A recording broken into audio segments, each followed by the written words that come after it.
Ok, alors aujourd'hui je vous montre une technique qui va complètement changer la manière dont vous naviguez, recherchez sur internet. Je vous montre un petit peu à quoi ça ressemble.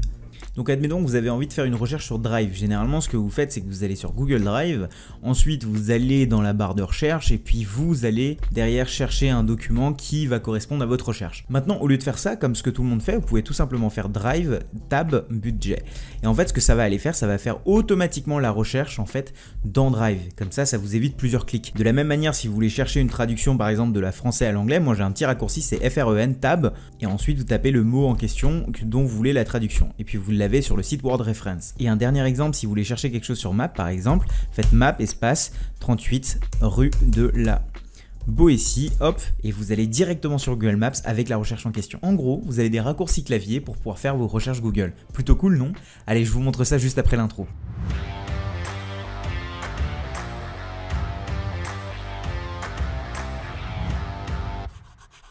Je m'appelle Shubham Sharma et bienvenue sur cette nouvelle vidéo. Si vous êtes comme moi et vous intéressez au sujet du no-code, de la productivité et de l'entrepreneuriat, je fais des vidéos toutes les semaines, donc pensez à vous abonner. Et justement aujourd'hui je vais vous montrer une petite astuce de productivité qui va vous faire gagner de précieuses secondes à chaque fois que vous faites une recherche. Et c'est pas uniquement une recherche sur Google, c'est une recherche sur tous les sites comme Airbnb, Amazon, Product Hunt, Unsplash, bref, tout site, ou alors à chaque fois que vous cherchez un nom de domaine par exemple, quoi que ce soit où il y a un moteur de recherche. Et vous allez voir comment est-ce qu'on va configurer ça très simplement. En gros ça se passe ici dans les paramètres. Vous allez ensuite sur moteur de recherche et derrière vous tapez sur gérer les moteurs de recherche. Ce qui se passe ici c'est que vous avez les moteurs de recherche par défaut. Moi j'utilise Google donc j'ai celui-là par défaut.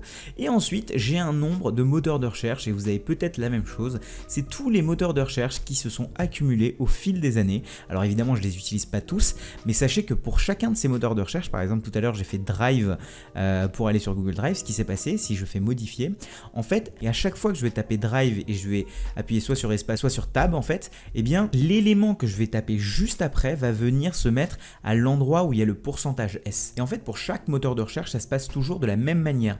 La recherche que vous allez taper est en fait à la fin de l'URL ou dans une partie de l'URL. Je vous donne l'exemple pour YouTube. Donc par exemple quand vous allez sur YouTube et quand vous tapez par exemple je sais pas Shubham, vous avez ici en fait dans la barre de recherche youtube.com, result, point d'interrogation, search query et ensuite Shubham. Et en fait ce qui se passe avec cette petite technique c'est que le pourcentage S est en fait remplacé par ce que vous tapez juste après avoir appuyé sur Tab. Donc par exemple moi j'ai fait un raccourci pour YT espace et en fait dès que je vais taper quelque chose par exemple Mr V, hop, vous allez voir que ce qui se passe, c'est que Google Chrome a automatiquement en fait ajouté derrière Search Query Mr V, ce que j'avais tapé juste avant.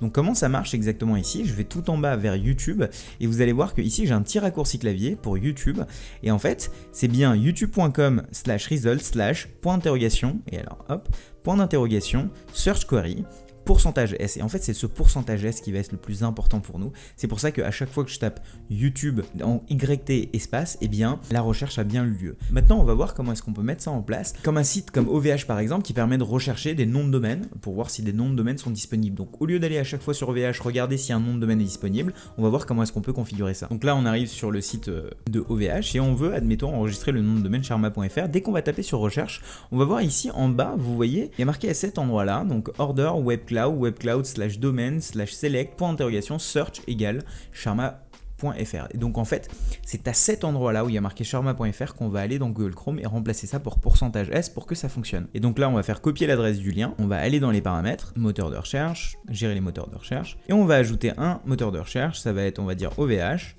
Pour ça on va taper le mot-clé de domaine et hop, au lieu de sharma.fr ici, je vais mettre pourcentage S. Comme ça la prochaine fois j'ai plus qu'à faire domaine, espace.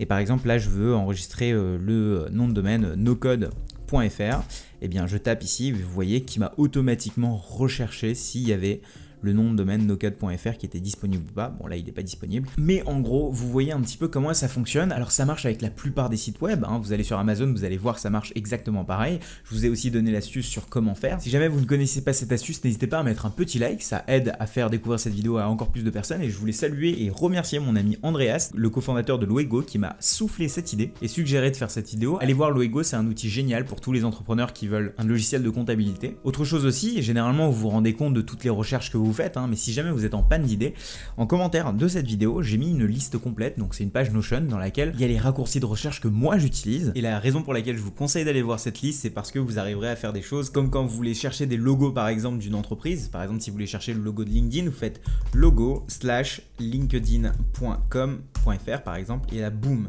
Si vous faites logo/facebook.com, et là vous avez le logo de Facebook. C'est une manière hyper cool de trouver des logos, et là je pense ici aux designers qui à chaque fois vont sur Google Images pour trouver le logo d'une boîte. Maintenant que vous connaissez cette astuce sur Google Chrome, je vous propose d'aller regarder cette vidéo où en fait je vais vous expliquer comment c'est possible d'accélérer en général votre Google Chrome et pas uniquement la recherche, parce qu'il se trouve que quand on a beaucoup d'onglets et quand on est quelqu'un qui fait beaucoup de recherches sur internet, il se trouve qu'on peut très souvent se retrouver débordé par les onglets, mais surtout on peut se retrouver avec un Google Chrome qui est extrêmement lent, et c'est pour ça que j'ai fait cette vidéo pour vous aider à accélérer votre Google Chrome. C'est parti.